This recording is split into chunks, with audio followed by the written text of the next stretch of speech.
Un juge lance des remarques racistes à un homme noir innocent au tribunal.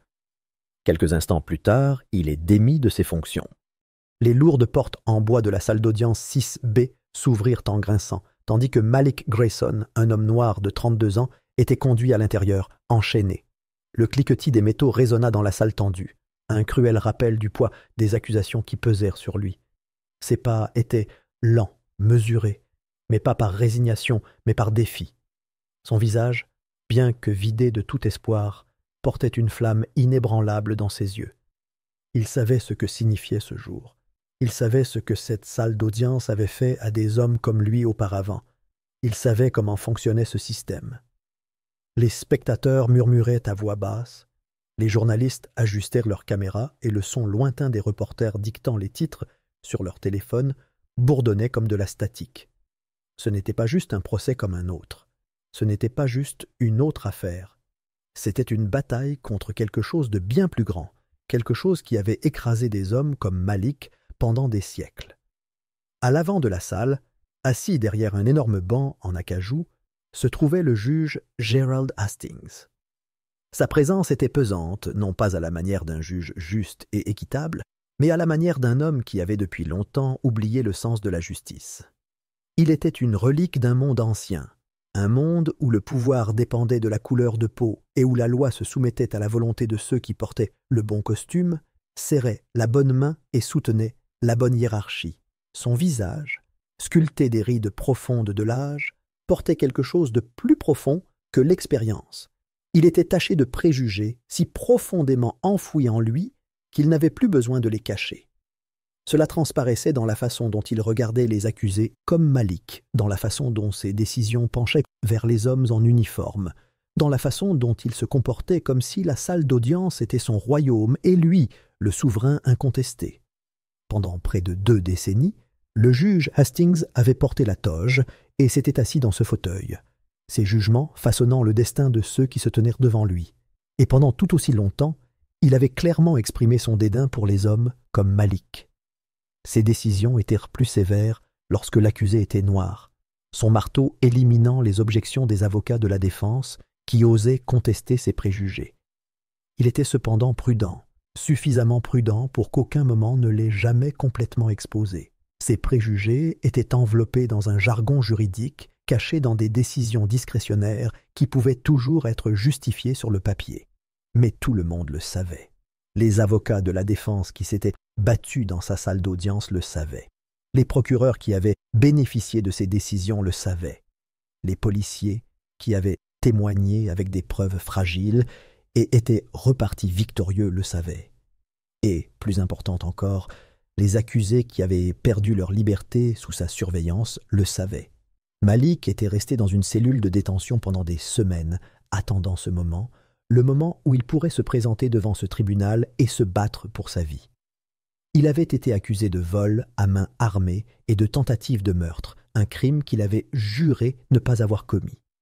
Les preuves contre lui étaient minces comme du papier, mais dans la salle d'audience du juge Hastings, la vérité n'avait jamais eu autant d'importance que l'apparence de culpabilité. Une vidéo de surveillance granuleuse, tremblante et floue, montrait un homme noir masqué fuyant une scène de crime. L'accusation n'avait rien de définitif pour relier Malik au crime, rien qui puisse résister à un examen réel. Mais il y avait aussi le témoignage de l'officier Brent Wilcox, un homme dont le nom était murmuré dans les cercles de la défense comme un menteur notoire, un homme qui avait déjà fabriqué des preuves et s'en était allé sans conséquence. Malik avait su dès l'instant où il avait entendu le nom de Wilcox que ce ne serait pas un combat équitable. Il savait que Wilcox était le genre d'officier qui jurerait sous serment que le soleil est vert, si cela signifiait classer une affaire. Il savait que sa propre parole, son propre alibi, sa propre vérité ne signifiait rien face à un uniforme. Dès l'instant où il est entré dans cette salle d'audience, il avait déjà perdu. Tandis que Malik était conduit à la table des accusés, le poids de tous les regards dans la salle se faisant sentir sur lui, le juge Hastings leva à peine les yeux. Il feuilleta une pile de papier, ses doigts tambourinant contre le banc en bois. Il ne voyait pas Malik comme un homme, seulement comme un numéro de dossier, une statistique, un autre nom dans une longue liste d'accusés noirs qui avaient comparu devant son tribunal. Ses lèvres se retroussèrent légèrement, non pas en un sourire, mais en quelque chose de plus froid, quelque chose qui cachait à peine le mépris qui se cachait en dessous. Il ajusta ses lunettes et marmonna quelque chose dans sa barbe, quelque chose qui n'était pas censé être entendu, mais qui fut prononcé juste assez fort pour que le sténographe le saisisse. Les Noirs sont des criminels nés. Leurs vies n'ont même pas d'importance. Les mots flottaient dans l'air comme un épais brouillard, suffocant sous leur poids. Un silence s'abattit sur la salle d'audience, un silence si complet que même les bruits lointains des obturateurs d'appareils photo s'arrêtèrent. C'était comme si le temps lui-même s'était figé. Les journalistes, toujours prompts à repérer un scandale, levèrent les yeux de leurs notes, leurs stylos flottant au-dessus du papier. Les spectateurs se raidirent, comme s'ils attendaient que quelqu'un, n'importe qui, réagisse. Les poings de Malik se serrèrent, ses jointures blanchirent sous la pression. Son corps se tendit, une tempête faisait rage en lui, une tempête qui se préparait bien avant ce procès, bien avant cette accusation, bien avant ce moment. C'était une tempête née d'une vie passée à savoir que des hommes comme le juge Hastings pouvaient dire des choses comme ça et s'en tirer. Que des hommes comme le juge Hastings avaient le pouvoir de décider du sort d'un homme d'un mouvement de poignet et d'un trait de plume. À la table de la défense, Samuel Carter, l'avocat de Malik, ne broncha pas. Il ne haleta pas. Il n'explosa pas de colère. Au lieu de cela, ses yeux se plissèrent, tranchant comme une lame. Il se battait contre ce système depuis des années, et il avait appris que la colère était un outil qu'il valait mieux utiliser à bon escient. Il se pencha en avant, les doigts appuyés contre la table, l'esprit déjà en ébullition. Il y avait là une opportunité, une fissure dans l'armure d'un homme qui avait régné sur ce tribunal comme un tyran pendant bien trop longtemps. Il avait bâti sa réputation en dénonçant la corruption, en tirant des hommes comme Hastings vers la lumière où ils ne pouvaient plus se cacher derrière leurs robes. Et maintenant, Hastings lui avait donné exactement ce dont il avait besoin. Les jurés échangèrent des regards nerveux, certains se déplaçant mal à l'aise sur leur siège. L'accusation évita le contact visuel, leur posture autrefois confiante étant raide de malaise. Même l'officier Wilcox, assis près de l'avant, jeta un coup d'œil vers le juge avec une lueur de doute dans son expression, par ailleurs durcie. Le poison de ses mots s'infiltra dans les murs mêmes de la salle d'audience, empoisonnant l'air. Le juge Hastings, cependant, ne montra aucun signe de regret. Il sourit, très légèrement, comme s'il défiait quelqu'un de le défier. Il avait régné sur ce tribunal pendant des années sans conséquence. Qu'était-ce qu'une remarque de plus? Qu'est-ce qu'un instant de vérité de plus qui lui échappait? Il était intouchable. Mais quelque chose avait changé à ce moment-là, quelque chose de non dit mais d'indéniable. Ce procès ne concernait plus seulement l'innocence de Malik. Il s'agissait de quelque chose de bien plus grand. Il s'agissait de démolir un homme qui avait exercé le pouvoir comme une arme, de révéler les fondements mêmes d'un système qui lui avait permis de siéger sur ce banc pendant si longtemps. Et pour la première fois de sa longue carrière, le juge Gerald Hastings ne se rendait pas compte que les murs se refermèrent sur lui. Au cours du procès, l'équipe de défense de Malik a travaillé sans relâche pour révéler les failles du dossier de l'accusation. Chaque élément de preuve examiné s'est effondré, révélant des incohérences et un récit fondé sur la partialité plutôt que sur la vérité. La défense a présenté des preuves irréfutables que l'agent Brent Wilcox avait l'habitude de fabriquer des témoignages, que les images de sécurité étaient trop floues pour confirmer une identité, que la chronologie des événements ne correspondait pas à la localisation de Malik. Pourtant, chaque fois que Samuel Carter s'est levé pour faire objection, pour souligner les faiblesses, le juge Hastings l'a rejeté d'un revers de main. Chaque objection a été rejetée. Chaque motion visant à supprimer des preuves erronées a été rejetée. Ce fut un massacre, et tout le monde pouvait le voir. Les journalistes dans la galerie ont échangé des regards, certains secouant la tête en prenant des notes. Les jurés, même ceux qui semblèrent enclins à faire confiance au système, ne pouvaient ignorer le caractère unilatéral flagrant de la procédure. Mais le juge Hastings n'a pas faibli. Il avait bâti sa carrière sur l'exercice du pouvoir à sa guise, et aucune preuve ne le ferait renoncer à ce pouvoir maintenant.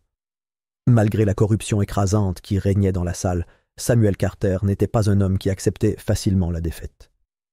Il avait passé sa carrière à se battre dans des affaires comme celle-ci, à regarder des hommes innocents se faire écraser par un système conçu pour les briser.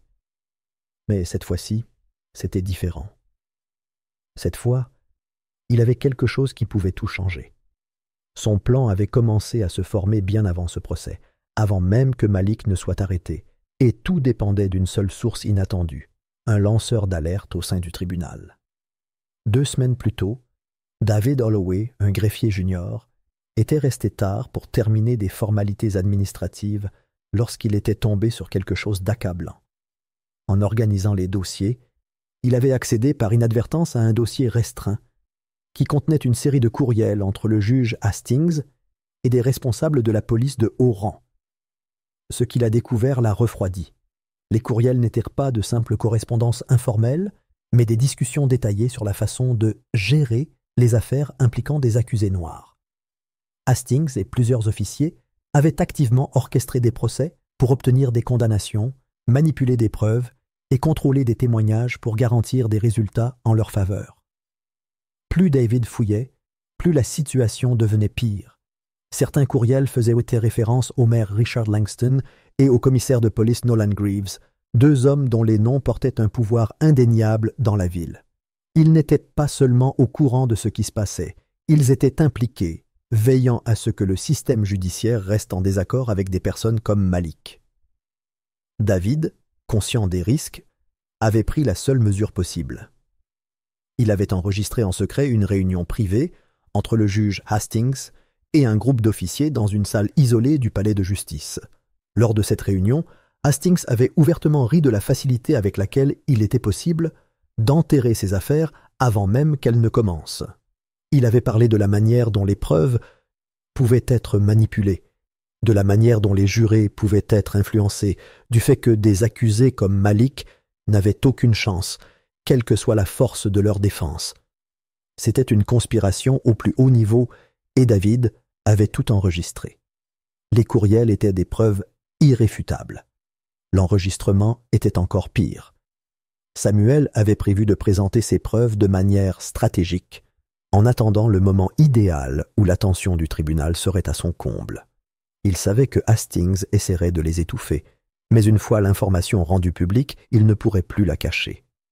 Il avait passé des jours à se préparer, à s'assurer que chaque document était authentifié, que chaque détail pouvait être vérifié. Mais avant qu'il puisse mettre son plan à exécution, la salle d'audience a été paralysée par quelque chose que personne n'avait prévu. Les lourdes portes s'ouvriront en grinçant, interrompant les échanges juridiques, et un jeune garçon de 7 ans à peine entra dans la pièce. Il était petit, frêle, avec des joues creuses qui trahissaient la faim et la misère. Dans ses bras, il serrait un bébé, enveloppé dans une fine couverture usée qui ne lui fournissait guère de chaleur. Ses vêtements étaient en lambeaux, ses chaussures éraflées et tenaient à peine. Chacun de ses pas était prudent, délibéré, comme s'il savait qu'il pénétrait dans un monde qui ne l'accueillait pas. La pièce devint silencieuse, tous les regards se tournèrent vers lui. Le juge Hastings se renversa dans son fauteuil, l'air incrédule. Un sourire narquois se dessina au coin de sa bouche tandis qu'il croisait les bras, amusé par l'interruption. Puis, avec un souffle moqueur, il rit. Ce n'était pas un rire d'amusement, mais un rire de moquerie, de condescendance, celui d'un homme qui ne voyait devant lui qu'un autre rappel de ce qu'il méprisait. Sa voix résonna dans la salle d'audience, emplie de dédain, tandis qu'il regardait le garçon debout devant toute la cour, imperturbable.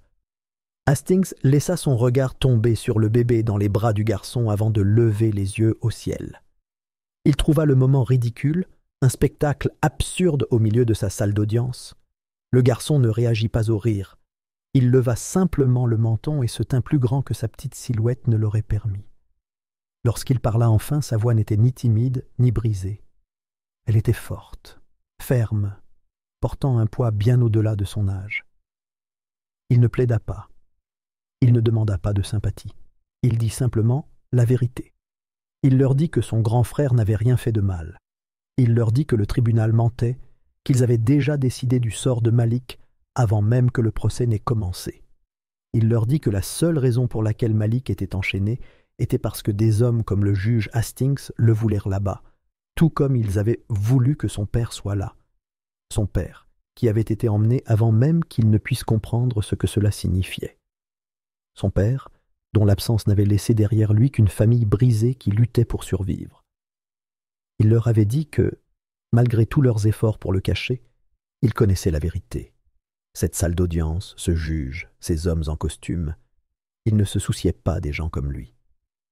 Pour la première fois de sa carrière, le juge Hastings n'avait pas de réponse.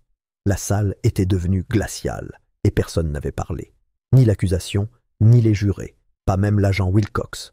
Le rire de Hastings s'était éteint, remplacé par quelque chose d'autre, quelque chose de rare, le malaise. Ses doigts se resserrèrent autour du marteau, son corps raide, comme si le poids des mots du garçon l'avait appuyé plus fort que n'importe quel argument juridique. Quelque part dans la galerie, un journaliste s'essuya les yeux, faisant comme si ce n'était que de la poussière. Une femme dans le public se couvrit la bouche, secouant la tête en baissant les yeux. Même les professionnels du droit les plus endurcis, ceux qui avaient depuis longtemps accepté le système tel qu'il était, sentirent quelque chose changer. Car ce que le garçon avait dit n'était pas seulement une accusation, c'était la vérité. Et la vérité, lorsqu'elle était dite aussi clairement, ne pouvait être ignorée.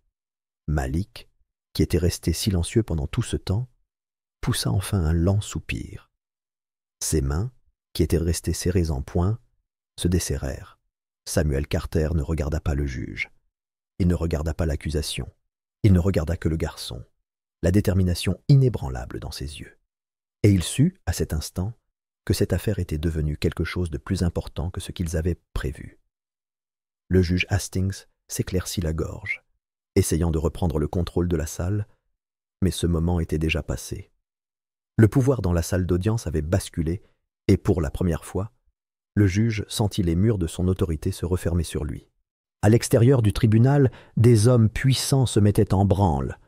Le procès ne se limitait plus à la salle d'audience. Il avait atteint les plus hautes sphères du pouvoir, où des hommes en costumes impeccables siégeaient derrière des portes closes, orchestrant le monde comme bon leur semblait. Le maire Richard Langston arpentait son bureau, la mâchoire serrée, écoutant la voix pressante à l'autre bout du fil. Le procès était devenu un spectacle, et la remarque imprudente du juge Hastings avait déclenché une réaction en chaîne qui menaçait de révéler bien plus que ses propres préjugés. Elle menaçait de mettre à jour un système soigneusement entretenu pendant des décennies, un système que des hommes comme Langston et le commissaire Nolan Greaves avaient travaillé trop dur pour maintenir intact. Langston avait passé des années à cultiver son influence politique, s'assurant que ceux qui occupèrent des postes de pouvoir judiciaire s'alignaient sur sa vision du contrôle. Hastings avait été une pièce fiable de ce puzzle, un homme qui comprenait son rôle et le jouait bien. Mais maintenant, avec les médias qu'il avait remarqués et les manifestants qui commençaient à se rassembler, Langston savait que Hastings était devenu un handicap. Il colla le téléphone contre son oreille, d'une voix basse et autoritaire, tandis qu'il donnait l'ordre. Il fallait s'en occuper avant que la situation ne dégénère. Malik Grayson devait être condamné, enterré sous les tracasseries administratives avant que le public ne comprenne la véritable importance du procès. De l'autre côté de la ville, le commissaire Greaves se tenait dans son bureau, regardant par la fenêtre la ville qu'il avait passé sa carrière à surveiller. Il avait bâti sa réputation sur la loi et l'ordre, sur la conviction que ses agents avaient le droit d'agir comme ils l'entendaient, sans poser de questions.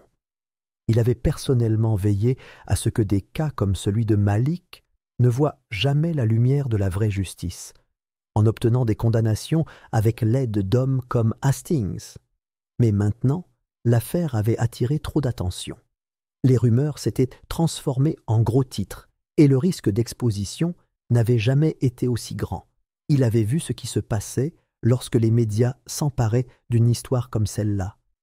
Elle ne s'est pas simplement estompée. Elle s'est propagée comme une traînée de poudre, brûlant tout sur son passage. Greaves resserra sa prise sur le verre dans sa main avant de le reposer avec une force contrôlée. Il n'y avait qu'une solution. Envoyer un message. Si Samuel Carter pensait pouvoir détruire un système entier, il devait comprendre à quel point il se trompait. Cette nuit-là, le bureau de Samuel Carter fut saccagé. La porte avait été forcée, brisée sur les bords. là où la serrure avait été brisée. Des papiers jonchaient le sol. Les classeurs avaient été vidés et l'écran de son ordinateur clignotait avec une image déformée, le disque dur arraché de son boîtier. Son bureau, autrefois rangé avec une précision méticuleuse, avait été renversé, les tiroirs laissés ouverts en désordre. Il se tenait sur le pas de la porte, observant la destruction en respirant lentement. Il avait anticipé des représailles, mais c'était plus qu'un simple acte d'intimidation. C'était un avertissement, un message clair qu'il avait franchi une ligne que les hommes puissants ne voulaient pas voir franchie. À des kilomètres de là, dans un parking faiblement éclairé, David Holloway trébucha contre le trottoir froid, son souffle se faisant haletant. Ses mains tremblaient tandis qu'il se tenait le côté, la douleur irradiant de l'endroit où il avait été frappé. Il les avait vus l'attendre, des ombres se cachant près de sa voiture, mais il n'avait pas réagi assez vite. Le premier coup était venu avant qu'il puisse comprendre ce qui se passait, un poing s'enfonçant dans ses côtes, lui coupant l'air des poumons. Il n'avait pas parlé, n'avait pas eu besoin de le faire. Leur message avait été délivré à chaque coup de poing, à chaque coup de pied sur son côté. Il avait à peine réussi à s'échapper, se traînant en sécurité avant qu'il ne puisse faire plus de dégâts. Du sang coulait d'une coupure au-dessus de son sourcil, se mélangeant à la sueur sur sa peau. Il avait connu les risques lorsqu'il avait décidé de se manifester, mais les connaître et les subir étaient deux choses différentes. Il appuya une main tremblante contre le béton, se forçant à se redresser. Il devait bouger. Il devait s'assurer que la vérité éclate avant qu'il ne soit trop tard. Le lendemain, au tribunal, Samuel Carter se tenait debout, les preuves à la main, l'expression indéchiffrable tandis qu'il s'approchait du banc. Le poids des événements de la nuit pesait sur lui, mais il ne faiblit pas. Il avait passé des années à affronter la corruption, à mener des batailles qui semblaient impossibles à gagner, mais ce moment était différent. Il avait quelque chose de concret, quelque chose qui pouvait démonter les fondements même du dossier contre Malik. Les courriels étaient une preuve irréfutable de collusion, une trace écrite menant directement au juge, à la police et aux politiciens qui avaient orchestré la condamnation d'hommes innocents. L'enregistrement était encore pire. La voix de Hastings, dégoulinante d'arrogance, admettant avoir truqué les affaires avant même qu'elles n'atteignent la salle d'audience. Tout était là, et c'était accablant. Le juge Hastings l'observait avec un sourire narquois, ses doigts tapotant négligemment sur le banc pendant que Samuel parlait. Il s'attendait à une résistance, mais il ne s'attendait pas à ce que Samuel vienne préparer avec quelque chose d'aussi dangereux. Pourtant, il ne vacilla pas. Il avait contrôlé cette salle d'audience pendant des années, et il n'allait pas laisser un seul avocat de la défense changer cela. Il laissa à peine Samuel terminer son argumentation avant de se pencher en avant. La voix douce et confiante d'un homme qui se croyait intouchable. La requête fut rejetée. Les preuves étaient irrecevables. La défense ne serait pas autorisée à les présenter dans le cadre du procès. Pendant un moment, la salle resta dans un silence stupéfait, puis les murmures commencèrent, ondulant dans la galerie comme une marée montante. Les journalistes chuchotaient entre eux, certains tendaient déjà la main vers leur téléphone, leurs doigts bougeant rapidement pour rapporter ce qui venait de se passer. Les spectateurs, dont beaucoup étaient venus s'attendre à une affaire claire et nette, s'agitaient maintenant mal à l'aise sur leur siège, leur confiance dans le système visiblement ébranlée. Samuel ne réagit pas. Il s'y attendait, il savait que Hastings essaierait de taire la vérité. Mais ce qu'Hastings ne savait pas, c'est que la vérité avait déjà été dévoilée. David Holloway, battu et meurtri, avait pris une décision aux premières heures du matin. Il avait pris les courriels, les enregistrements et tout ce qu'il avait rassemblé et les avait envoyés à un journaliste d'investigation. Il avait choisi de ne pas attendre que le tribunal décide si la vérité méritait d'être entendue. Il avait fait en sorte que la vérité ne puisse pas être passée sous silence. En quelques heures, l'histoire avait éclaté. Les courriels avaient été publiés dans tout le pays, disséminés dans les gros titres en caractères gras et impossibles à ignorer. Les mots hurlaient sur tous les écrans, dans tous les kiosques à journaux, sur tous les réseaux sociaux. Un juge surpris en collusion avec la police et le maire pour truquer les procès contre des accusés noirs.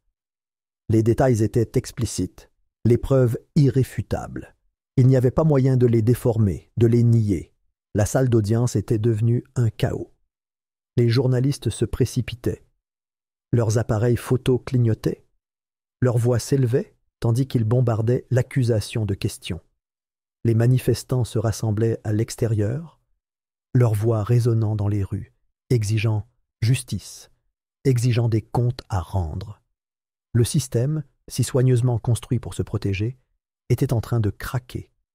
Le juge Hastings était assis, figé sur son banc, le sourire narquois effacé de son visage. Pour la première fois, il sentit le poids de quelque chose qu'il ne pouvait contrôler peser sur lui. Les murs qu'il avait construits autour de lui s'effondraient et il ne pouvait rien faire pour les arrêter. Samuel Carter croisa son regard, inflexible, victorieux dans la certitude que la vérité avait enfin trouvé son chemin vers la lumière. À la reprise des audiences, Hastings avait perdu sa confiance autrefois inébranlable. Le poids du scandale pesait sur lui, lui serrant les os, tandis qu'il était assis à son banc, serrant de plus en plus fort les accoudoirs de sa chaise. La salle était bondée au-delà de sa capacité, non seulement par les visages habituels des journalistes et des analystes juridiques, mais aussi par des manifestants, des militants et des citoyens qui avaient vu son empire s'effondrer en temps réel. Les murmures qui s'étaient tus lorsqu'il était entré dans la salle étaient devenus plus forts, non plus craintifs, mais provocateurs. Hastings pouvait sentir leurs yeux braqués sur lui, brûlant d'un mélange de haine et de satisfaction. Il avait passé des années à régner sur cette salle d'audience en toute impunité, prononçant des peines qui détruisaient des vies sans même y réfléchir. Mais maintenant, les murs du pouvoir qui l'avaient protégé si longtemps se refermèrent sur lui. La commission de révision judiciaire avait été obligée d'agir. Il n'y avait plus de place pour le silence, plus de place pour les accords discrets conclus dans des salles obscures, au cours de dîners coûteux. Les gros titres avaient scellé le sort de Hastings avant même qu'il n'entre dans le palais de justice ce matin-là. Les courriels avaient été vérifiés. L'enregistrement avait été authentifié. Il n'y avait pas moyen d'échapper à la vérité. Ce qui avait commencé comme un procès sans appel contre Malik Grayson était devenu quelque chose de bien plus vaste. Un procès contre le système lui-même, et au centre se trouvait Hastings, non plus le juge redouté, mais un homme se noyant dans sa propre corruption. Une plainte officielle avait été déposée, portant le poids de preuves irréfutables. Le juge en chef, un homme qui avait autrefois parlé en bien de Hastings dans des cercles privés, avait été contraint d'ordonner une audience d'urgence. La commission d'examen s'était réunie avec une urgence sans précédent, le monde juridique ayant vu les fondations de la carrière de Hastings s'effondrer sous ses pieds. La décision avait été rapide. Il n'y avait pas besoin de délibération prolongée, pas besoin de débat supplémentaires. Les preuves parlaient d'elles-mêmes et, pour la première fois de sa carrière, Hastings se retrouvait du côté des victimes d'un jugement qu'il ne pouvait contrôler. L'ordre avait été donné. Le juge Gerald Hastings devait démissionner, avec effet immédiat. Les portes de la salle d'audience s'ouvrirent et des officiers en uniforme s'avancèrent, leur présence marquant l'humiliation finale. Hastings serra les dents, le visage tordu de fureur alors qu'il se levait de sa chaise. Il avait passé des décennies à imposer le respect, à exiger l'autorité. Mais maintenant, il n'était plus qu'un personnage en disgrâce, dépouillé du pouvoir même qu'il avait exercé si cruellement.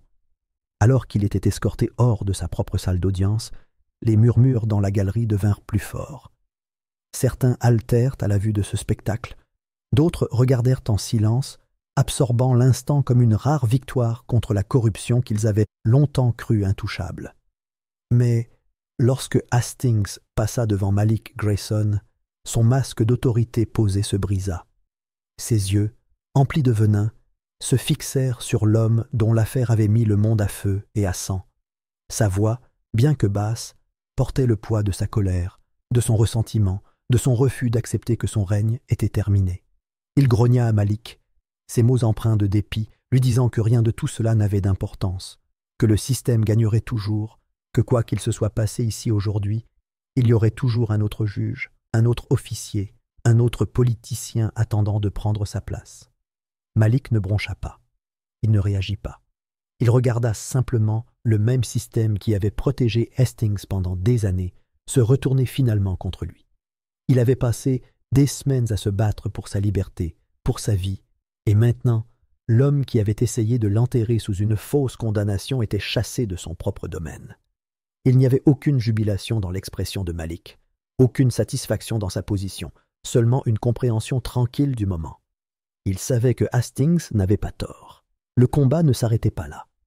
Mais pour aujourd'hui, la justice avait été rendue d'une manière à laquelle personne ne s'attendait. Le juge fut démis de ses fonctions, sa carrière terminée d'un seul coup.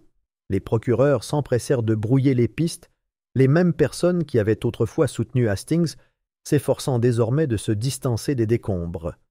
L'officier Brent Wilcox, autrefois confiant dans son témoignage, se retrouva lui aussi sous le coup d'une enquête, ses affaires passées étant réexaminées à la suite du scandale.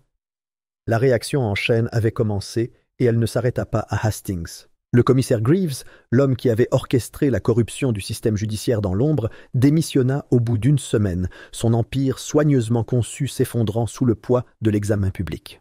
Le maire Langston, qui avait pris la décision de faire taire le procès, se retrouva désormais sous le coup d'une enquête, ses alliés autrefois fidèles l'abandonnant pour protéger leur propre réputation.